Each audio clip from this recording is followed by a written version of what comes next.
Ben Rikkola, 808 West Hickory, Sturgeon Bay. My wife and I have given the last 15 years of our lives to educating kids here in Door County.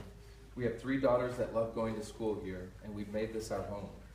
Over the years, we have gotten to know many of the staff at this wonderful school, and right now it is easy to see and feel their pain. My family's profession is education. My dad is a retired superintendent and current school board president. My uncle is a principal. My mom is a retired teacher. My sister is a teacher. I am a teacher, and of course my wife Beth is a teacher at this school. Education is what we do.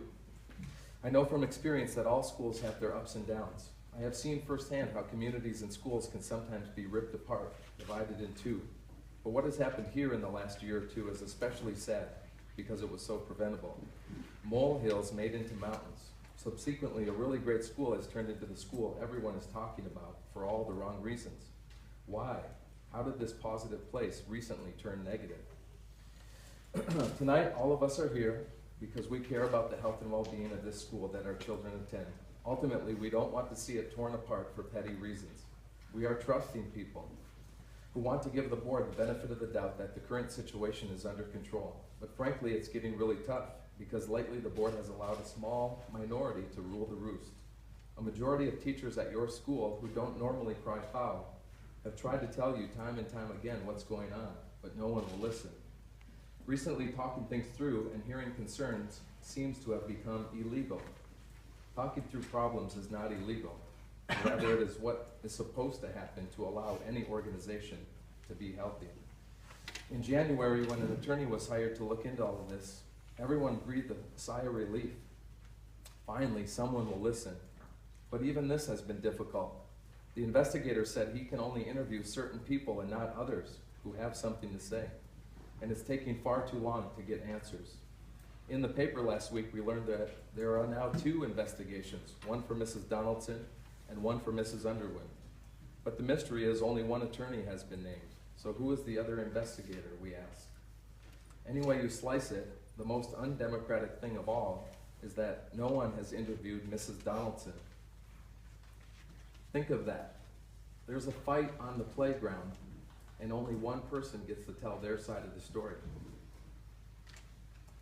Facts like this tend to cause doubt and frustration. How the board came to this decision of removing Mrs. Donaldson from the school before the investigations are even complete and against the will of 41 out of 43 of her staff is seen by most of us here tonight as injustice. Mrs. Donaldson is not a threat. She is an asset, someone sincere, someone positive, someone truly putting forth the effort it takes to make a difference. All you have to do to know that is poll your staff. How did the truth get blown so far out of proportion? Somehow buying slushies for some students and not others on a field trip is favoritism. Somehow a talk about correcting behavior on the playground is taken as bullying. And finally, because somehow the opinion of a few mattered than the opinions of many. When you let an educated professional who is legitimately trying the best she can and clearly loves her job go in favor of a minority faction, you are sending a dangerous message, whether intended or not. And that message is you value negativity over positivity, selfishness over togetherness, that deception and spinning the facts is okay to get what you want, that civility is something reserved for people on good terms, and where it is okay to make accusations, threaten, or mistreat those on bad terms. Worst of all, that message told your elementary staff that their voice doesn't count. Up until now, the voice of the majority has been ignored. This is the same staff responsible for winning the Title I School of Recognition Award for the 2nd year in a row. He had 3 minutes. Mrs. Caparins gave him 3, so he had 6 minutes. We're at 7:12.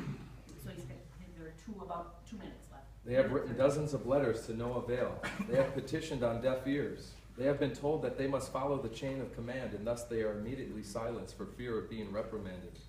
They are threatened in letters stating that anything they say or do can be used against them, including what their students may or may not wear to Friday night basketball games.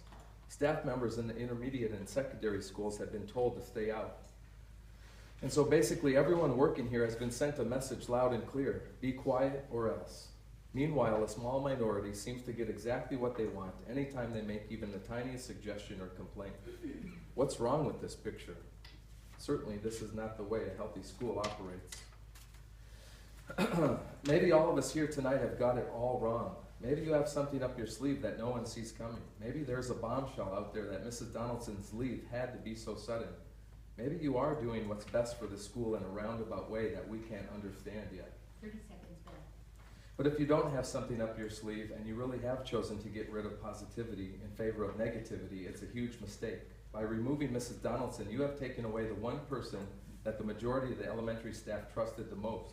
So while you may think you have made something better, you have actually made it far worse, because the root of the problem still exists. Meanwhile, most of the staff is left wondering who will be next. And now teachers and staff all throughout this K-12 school are even more apprehensive to come forward with information they have for fear of jeopardizing their employment. Many people have left this district already, and there will be more unless something is done.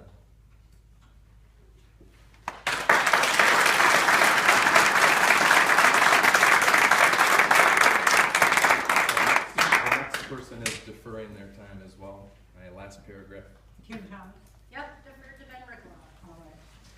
How could all of this get so far? I think the bystander effect is worth mentioning here. It is the notion where good people stand by and do nothing because it doesn't affect them, or it's easier than making the tough call. I have been guilty of the bystander effect until now.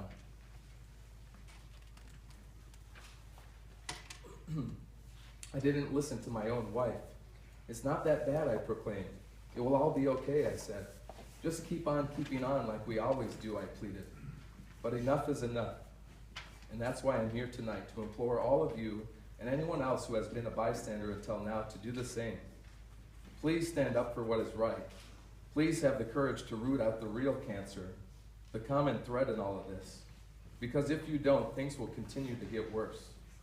Board members, help the good folks at this school who you have entrusted with the kids of this community, for the simple fact that a majority of them are begging for someone to help them.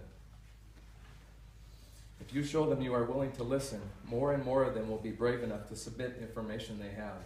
Until then, they will hold on to it, thinking it's not worth it. Thank you for listening to me. Now please find a way to listen to them.